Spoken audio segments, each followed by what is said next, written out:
सबसे पहली बात तो ये है कि सबसे बड़ा चैलेंज अगर वेब थ्री वर्ल्ड में अभी कोई है आफ्टर एमईवी, तो it is governance, on chain off chain governance. Decentralise autonomous organisations, DAOs जो हैं वो बहुत आगे बढ़ चुके हैं, बट उनका जो गवर्नेंस है वो अभी तक बहुत पीछे है। और उसी के कारण बहुत लोगों ने उसका फायदा भी उठाया, and there have been like lot of nuances and problems that have existed in governance in general, because decentralise तरीके से एक कम्युनिटी को आप गवर्न कर रहे हो, जिसके डिसीजन आप ऑन चेन लोगे, यानी कि आप इथेरियम के ऊपर कोई ट्रांजैक्शन लेके करोगे वोटिंग करने के बाद, तो they would have a different prospect than any like company और ऑर्गेनाइजेशन। हमारी ऑर्गेनाइजेशन जैसे इन्फोसिस है, या फिर थोड़ी छोटी लेते हैं, थोड़ी छोटी से चालू करते हैं, कोई भी छोटा स्टार्टअप है वो कैसे चलता है? उसके अंदर क्या होता है, एक बोर्ड होता है, ठीक है। बोर्ड जो है वो इन्वेस्टर्स को लायबल होता है, that there is a board of 5 to 10 people in that particular company, public facing company.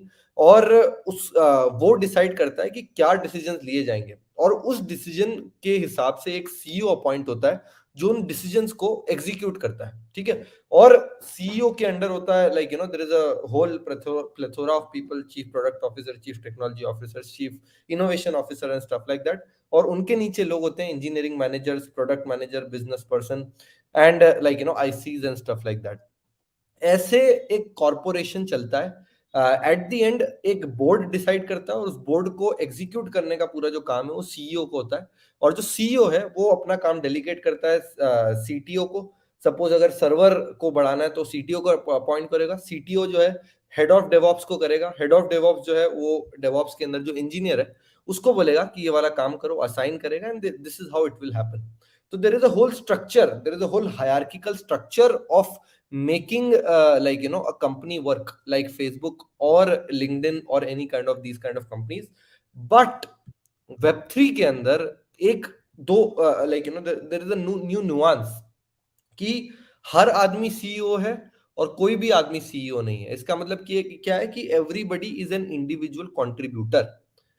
अब इसका मतलब यह है कि कोई किसी को कोई समझ आए कि यार ये पर्टिकुलर चीज है प्रोटोकॉल के अंदर जो हमको बनानी चाहिए, उसने अपना वोटिंग प्रपोजल डाला, वोटिंग प्रपोजल के ऊपर बाकी सब लोगों ने जो उस कम्युनिटी के मेंबर है उन्होंने देखा, परखा, क्वेश्चंस पूछे, कमेंट्स किए, अपने तरीके बताए, कम्युनिटी कॉल के अंदर उस प्रपोजल को डिस्कस किया, और हाँ या ना हुआ। अगर हाँ हुआ तो उसके बाद एग्जीक्यूशन के लिए कौन जिम्मेदारी लेगा, एग्जीक्यूशन होने के बाद who will be the person will be in charge for like testing this, ये सब कुछ होता है। एंड एट द एंड जो भी जिसने भी जितना भी कंट्रीब्यूट किया है उसके हिसाब से उसको ट्रेजरी से पैसा मिलता है, which is totally different from corporate, जिसके अंदर सबका एक पेरोल होता है, सब लोग पेरोल के लिए काम करते हैं। एक तो लोग बोलते हैं कॉर्पोरेट्स के अंदर कि 1 तारीख से लेके 1 तारीख तक काम करते हैं, क्योंकि 1 तारीख को सैलरी आती है।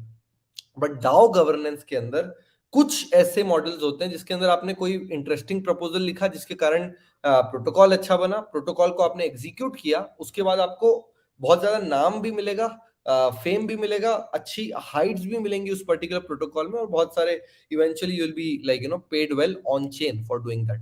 सो every process in decentralise autonomous governance and decision making is done on chain, जिसके अंदर हर कम्युनिटी पर्सन उसको देख सकता है, एग्जीक्यूट कर सकता है, ना कि सेंट्रलाइज कम्युनिटी के जैसा, जैसे इसमें एक कॉर्पोरेट सीईओ होता है जिसका पूरा who is liable for every change and execution that is happening in corporates. However, having all this being said, और लाइक इन जनरल आप देखो तो इसके बहुत सारे अच्छे फायदे भी हैं। आप डिसेंट्रलाइज ऑटोनॉमस ऑर्गेनाइजेशन में डिसेंट्रलाइज गवर्नेंस करोगे तो उसके बहुत सारे फायदे भी हैं कि आपको एक सेंट्रलाइज डिसीजन नहीं लेना पड़ेगा, ठीक है। दूसरी बात, क्योंकि कॉर्पोरेट के अंदर क्या होता है कि इट्स लाइक 5 लोग का बोर्ड मेंबर है, उनको अपने शेयर के प्रॉफिट बढ़ाने, कंपनी कैसी भी चले, जो भी हो भाड़ में जाए, all they want is that shareholders and shares to be profited, और उस हिसाब से डिसीजन लिए जाते हैं। बट प्रोटोकॉल के अंदर प्रोटोकॉल की बेहतरी के लिए काम करने के लिए people will be voting around, and there not be 5 people who will making the execution, but rather the whole community that will be making the execution। उसके कारण बहुत सारी चीजें बेटर हो जाती हैं।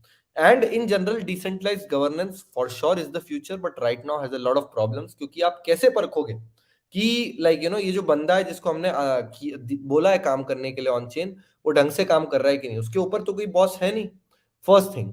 सेकेंडली, आप how will you ensure that कोई भी फालतू का प्रपोजल बना के उसके ऊपर मोस्ट मेजोरिटी राइट्स लेके ट्रेजरी को ड्रेन नहीं कर रहा है.